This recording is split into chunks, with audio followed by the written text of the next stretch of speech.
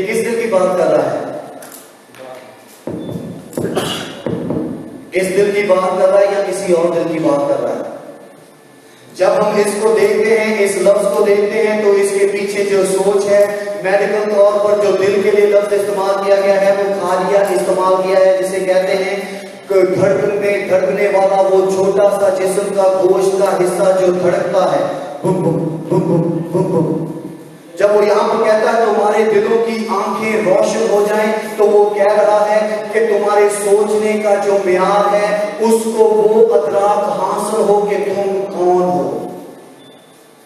اور یسوع مسیح نے اس کے بارے میں وضاحت کی ہے جب شاگرد اس کے پاس آ کر کہتے تھے کہ یسوع مسیح فقی فریسیوں کو کہتے ہیں کہ تم ہاتھ دھو کر نہیں کھاتے پیتے اس لیے ناپاک ہو، تو خداوند یسوع مسیح نے جواب میں ان کو کیا کہا تھا کہ جو کچھ آدمی کھاتا ہے اس سے ناپاک نہیں ہوتا، جو کچھ آدمی کے اندر جاتا ہے اس سے وہ ناپاک نہیں ہوتا، کیونکہ جو کچھ وہ کھاتا ہے وہ مزبلہ میں نکل جاتا ہے، لیکن جو کچھ آدمی کے اندر سے، جو کچھ آدمی کے دل سے نکلتا ہے، اور دل سے کیا نکلتا ہے؟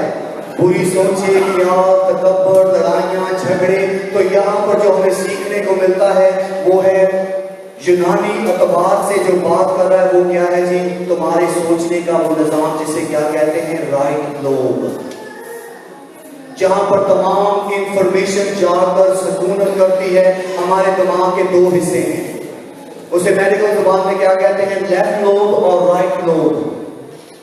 لیفٹ لوب وہ ہے جہاں پر ہم تمام معلومات جو دن بھر میں سنتے ہیں، پڑھتے ہیں اور اسے دیکھتے ہیں اور قبول کرتے ہیں، اور لیفٹ لوب میں جا کر میڈیکل کے مطابق وہ کیا کرتی ہے؟ ٹھہرتی ہے، اور پھر پروسیس ہو کر جیسے ہے جی وہ گزر کر جن باتوں کو ہم حتمی طور پر یقینی مان لیتے ہیں وہ ہمارے رائٹ لوب میں، یعنی کہ ہمارے وہ ذہن، ہماری وہ روح میں درج ہو جاتی ہیں، اور وہ عقیدہ، نظریہ یا ایمان یا کیا ہے جی ہماری پختگی کا باعث بنتی ہیں۔ پالوس رسول کہتا ہے کہ جو معلومات میں تم کو دے رہا ہوں خدا اپنی بشان میں حکمت اور مکاشفہ کی روح بخشے اور تمہارے دلوں کی آنکھیں روشن ہو جائیں تاکہ تم کو معلوم ہو۔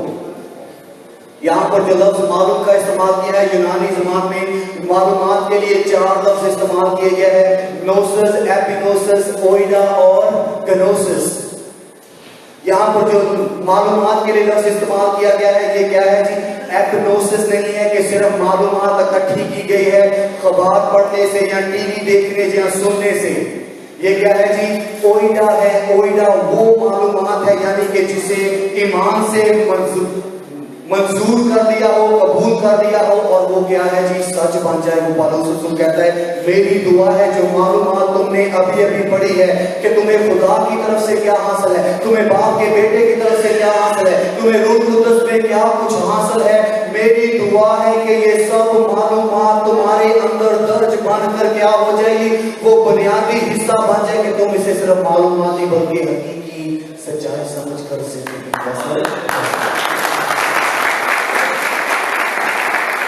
اور کہتا ہے کہ اس میراث کو سمجھو، اور وہ میراث کیسی ہے اس کو جانو جس کی دولت کیا ہے مقدسوں میں کیسی کچھ ہے۔ اور اس کے بعد وہ کہتا ہے اور ہم ایمان لانے والوں کے لیے اس کی بڑی قدرت کیا ہی بے حد ہے۔ یہ بے حد قدرت کیا ہے جی؟ جب ہم دوسرا کرنتھیوں 4 باب اس کی 7 آیت کو پڑھتے ہیں، یہ حد سے زیادہ قوت کون سی ہے؟ جب ہم دیکھیں دوسرا کرنتھیوں 4 باب اس کی 4 آیت، یہاں پر جو لفظ قدرت کا استعمال کیا گیا ہے نئے عہد نامہ میں یہ خاص کر روح القدس کے لیے ہے۔ اس کے کیا کہتے ہیں؟ ڈوناماس۔ ڈوناماس جو لفظ استعمال کیا گیا ہے وہ خادم کے لیے، ڈیکن کے لیے یا خدمت کرنے والے کے لیے۔ ڈوناماس کیا ہے؟ جس سے ہمیں لفظ ملتا ہے ڈائنامک یا ڈائنامائٹ، ایکسپلوژن۔ جب ایکسپلوژن ہوتا ہے کسی جگہ پر بام پھٹتا ہے تو اس بام میں کیا ہوتی ہے؟ بڑی قدرت ہوتی ہے، وہ لوہے کو، سیمنٹ کو، پتھر کو، ہر ایک چیز کو ریزہ ریزہ کر دیتی ہے۔ وہ کہتا ہے کہ ڈوناماس، the power of God lives in you۔ خدا کی قدرت تم میں رہتی ہے، وہ کہتا ہے دوسرا کرنتھیوں 4 باب اس کی 7ویں آیت کو لیتے ہیں تو وہ کہتا ہے لیکن ہمارے پاس یہ خزانہ مٹی کے برتن